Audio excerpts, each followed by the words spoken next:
Welcome to Stories from the Bible. I am so delighted you are here. Today, I am excited to share with you one of my favorite stories in the Bible. It is the one and only Esther. Yes, the Book of Esther. Well, let us begin the journey into the story. It happened a long time ago, and it all started in a palace. The palace was called Shushan Palace. And as you can see, it was a very beautiful palace indeed. This palace was owned by no other than King Xerxes, also known as King Ahasuerus, and going forward, I will refer to him as the king. The king ruled over 127 provinces at that time. Wow, that's a large area to govern. In the third year of his reign, the king gave a banquet where he invited all the military officers of the land. He invited the princes and the nobles.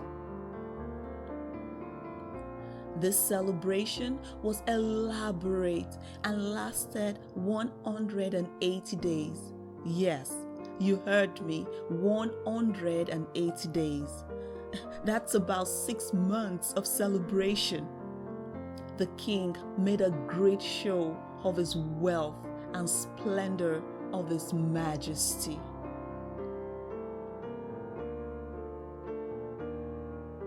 As if that was not enough, after the 180 days were over, the king gave a banquet for all the people, both great and small, in Shushan, in the palace garden, which lasted 7 days. The garden was beautifully decorated with colors and items of blue, white, purple, silver rings, marble pillars, costly stones, and so on. Talk about the show of wealth.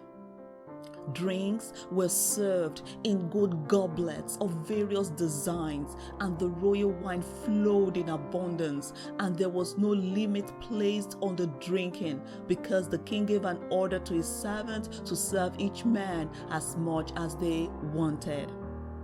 On the seventh day, something very serious happened.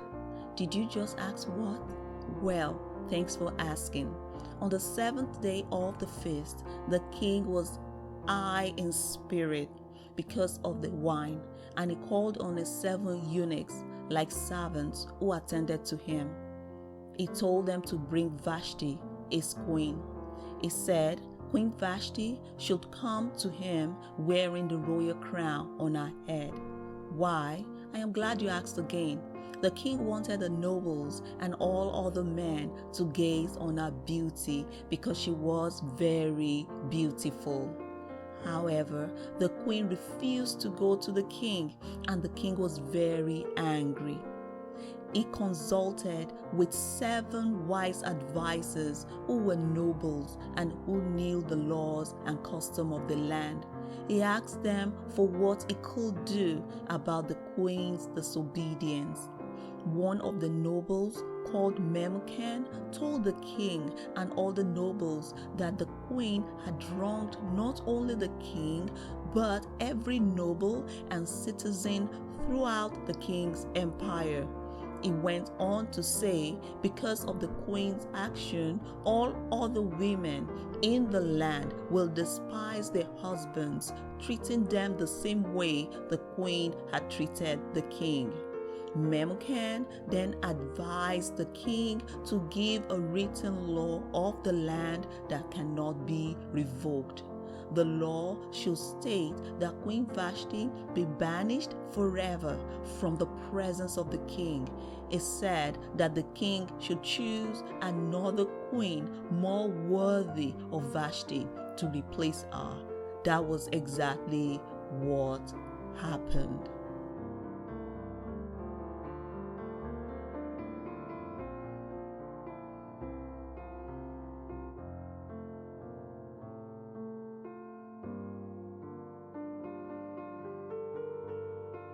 After a while, the king was no longer angry, and he began to think about Queen Vashti, what she did, and the action taken against her. When the king's personal attendants saw this, they suggested to the king that beautiful young women who were virgins should be brought from all over the king's empire into Shushan. They should be taken into a special place where they will be taken care of by the eunuch in charge called Haggai. All the girls were to be given beauty treatment, and the woman who most pleased the king will become the queen in place of Vashti. And the king loved the idea. At that time, there was in the Shushan palace a Jew by the name Mordecai, whose family was carried away from Jerusalem to Babylon. Mordecai had a beautiful and lovely young cousin. Her Jewish name was Adasher, but she was called Esther. Esther was an orphan. Mordecai, her uncle, adopted and raised her as his own daughter when Esther's parents died. Now, Esther was one of the young women that was taken to the palace, to the special place where they were prepared for the king. Before each young woman was presented to the king, she was given 12 months of beauty treatment.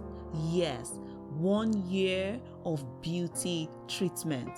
6 months with oil of myrrh, and 6 months with special perfumes and ointments. When it was the turn of any of the young women, she went with whatever clothes, and she also went with whatever jewelry she wanted into the king's private room in the evening till the following morning, when she would be taken to another room where the king's wives or concubines lived, and she would never go to the king again unless he requested for her by name. Did I mention that Esther found favor in the eye of Haggai, who was in charge of the young women? Oh yes, she did. Haggai was impressed with her, and he treated her kindly. He ordered special menu for her and gave her the beauty treatment she needed. He assigned to her 7 maids or servants, specially chosen, and she and her maids were moved to a special place in the palace. Talk about favor. When it was Esther's turn to go to the king, she listened to Haggai and took his advice. She did not ask for anything except what Haggai suggested, and she was admired by all that saw her. Oh, the king loved Esther more than any of the other young women, and he was so delighted with her that he set the royal crown on her head and made her queen in place of Vashti. But wait, Esther had a big secret that she had not told anyone. Mordecai, her uncle, instructed her not to reveal her nationality and family background, and she kept the secret and followed her uncle's direction just as she did when she was living with him.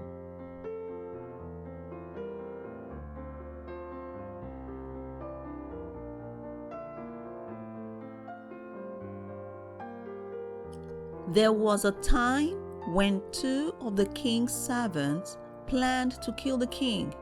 When Mordecai heard about it, he told Queen Esther, who then told the king, and she gave the credit to Mordecai.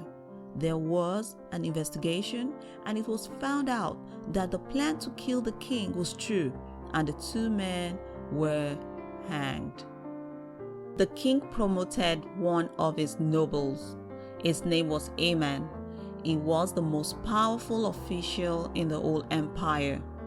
The king had commanded that all the other officials should bow down before Haman whenever he was passing to show respect. Now, Mordecai was always at the king's gates, and he refused to bow down before Haman. He did not bow down because he was a Jew. Later, the other servants at the gate told Haman that Mordecai refused to bow down to him. Haman was filled with rage when he saw that Mordecai refused to bow and show respect to him, and he decided not only to kill Mordecai, but to kill every single Jew in the empire, and a particular day was chosen to carry out his plan. Haman cleverly went to the king and told him that there were a certain race of people all over the empire who keep themselves separate from everyone else, whose laws were different from everyone else, and who refused to obey the king's law. He went on to tell the king that it's not in the best interest of the king to let them live, but that the king should pass a law to kill them, and this law cannot be revoked or changed. Haman also promised to put down a large sum of money for this purpose. The king agreed and gave his signet ring to Haman, giving him full authority to carry out this evil plan. The law was passed and sent out in a hurry to all the provinces and in different languages, and it gave orders that all Jews, young and old, women and children, must be killed, slaughtered, and annihilated on a single day, which was scheduled to happen in the month and the day that Haman had chosen. Seeing that the law had been sent everywhere, Haman sat down to drink and relax, but the city of Shushan was in total confusion.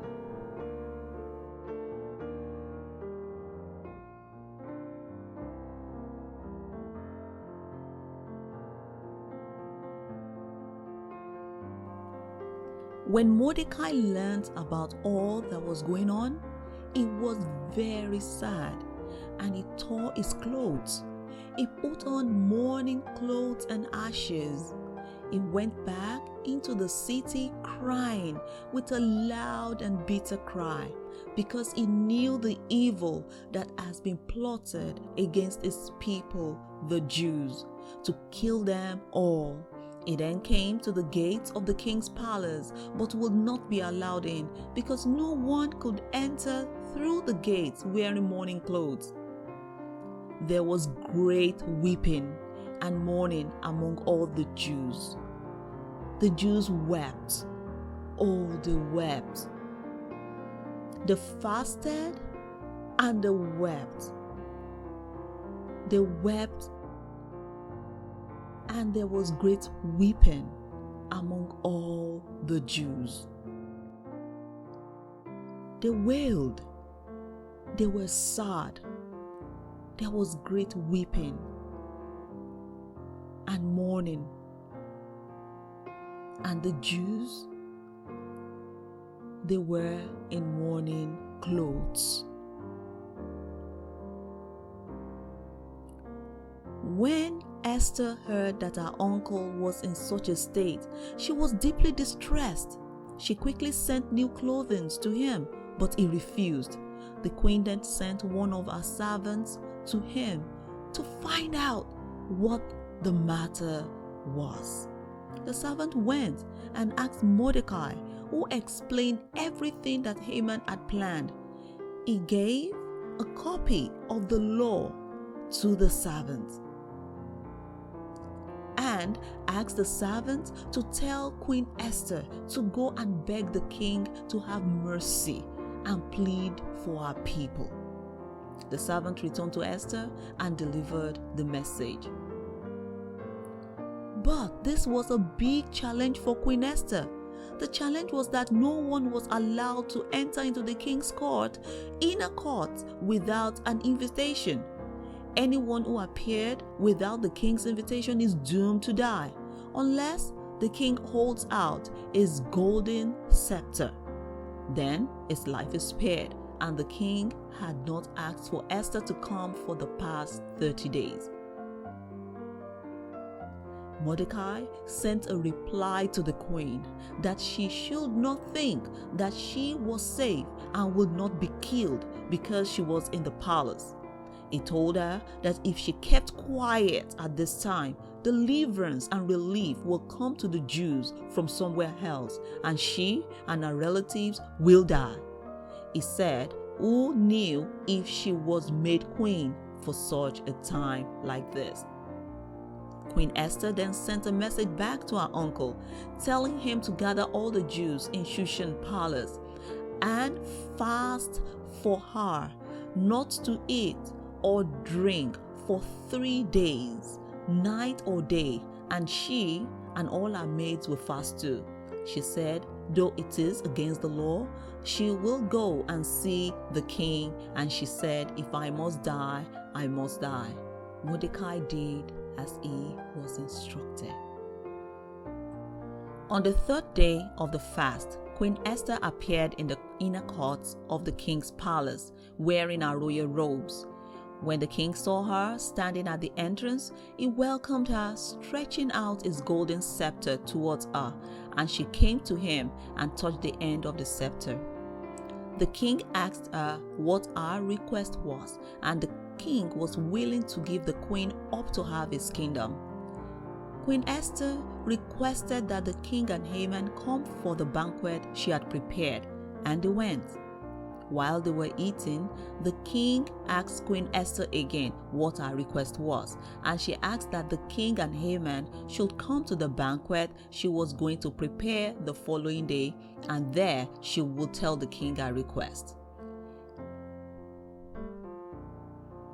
Haman was extremely happy as he left the banquet, but when he saw that Mordecai was not trembling before him as he passed by the palace gates, he became furious. When Haman got home, he boasted to his friends and his wife about his great wealth and his many children. He bragged about the honor the king had given him and about his promotion over and above the other nobles and officials. He boasted about how Queen Esther personally requested to have him alone come with the king to the banquet he just attended and the one he planned to attend the following day. He went on and on. However, he told his friends and his wife that all the things he had mentioned worth nothing to him as long as he kept seeing Mordecai sitting at the palace gates. His friends and his wife suggested that he should prepare 75 feet gallows, and he should ask the king for permission to hang Mordecai on it in the morning. This made Haman happy, and he ordered the gallows to be prepared. The night before Haman was planning to see the king for the execution of Mordecai, the king could not sleep, and because of this, he asked a servant to bring and read to him the book of the history of his reign. Now, the good deed that Mordecai did to save the king from being killed was recorded in the book, and the king asked the servants to know what reward was given to Mordecai in appreciation. The servant replied that nothing was done. The king then asked the servant to know who was in the court of the palace, and at that time Haman was going in to see the king to ask for Mordecai's execution. The servants informed the king that Haman was in the court, and he went in to see the king on the king's request. The king then asked Haman a question: "What shall I do to honor a man who truly pleases me?" Haman thought within himself that there could be no other person but him. Anyway, Haman, thinking that this honor was for himself, replied the king that the king should hand over the following items to one of the king's most noble officials: one of the king's own royal robes, and a horse that the king had ridden on, the one with the royal emblem on its head. The official should dress the man whom the king wanted to honor with the robe and make him ride on the king's horse, which was to be guided and led round the city square by the noble official. And the noble official will shout out to the hearings of everyone, "This is what the king does for someone he wishes to honor." The king loved the idea. He told Haman to quickly do what he had said to Mordecai without leaving anything out. Haman did exactly what he proposed to the king for Mordecai. Afterwards, Haman hurried back to his house, dejected and totally humiliated. Haman told his wife everything that happened to him. His wife had a good suggestion for him, that since Mordecai was of Jewish birth and he has humiliated Haman, Haman will never succeed in his plans against Mordecai. While they were still talking, the servants came for Haman to attend the queen's banquet. Once again, the king and Haman attended Queen Esther's banquet, and the king asked to know our request. The queen then asked for our life and the lives of all our people to be spared. She explained to the king the plan to have her and her people killed. The king asked who will dare do such a thing. Queen Esther, pointing to Haman, told the king that the enemy and the adversary was the wicked Haman. Haman turned pale. The king was so furious that he jumped on his feet and walked out into the palace garden. Haman knew that the end had come for him, and while he was pleading for his life, he fell on the queen in an inappropriate way. At the same time, the king came back into the room and saw the sorry sight. He was so furious because it was as if Haman was assaulting the queen in the king's presence. One of the servants in the room disclosed to the king the 75-foot gallows Haman had prepared for Mordecai, and the king gave command to hang Haman there, and the king was no longer angry. What happened next? I'm so glad you asked again. On that same day, the king gave all the belongings of Haman to Queen Esther. Esther introduced her uncle Mordecai to the king, and the king gave a signet ring that he took back from Haman to Mordecai. Queen Esther appointed her uncle to oversee all Haman's properties. Because the law by the king could not be changed or revoked, the king made another law giving the power to the Jews all over the provinces to prepare themselves and defend themselves from those who had planned to destroy them. The Jews were so happy with this news, and there was celebration all over the land. In fact, many people of the land became Jews themselves, for they feared what the Jews might do to them. So, on the day the Jews were to be killed, they rose and defended themselves. They killed Haman's 10 sons, and the Jews were victorious all over the kingdom. Since then, the Jews celebrated and still celebrate this great deliverance as the festival of Purim. Mordecai became the prime minister with the authority next to the king. He was well respected for all he did and the continued work for the good of his people and the welfare of all his descendants.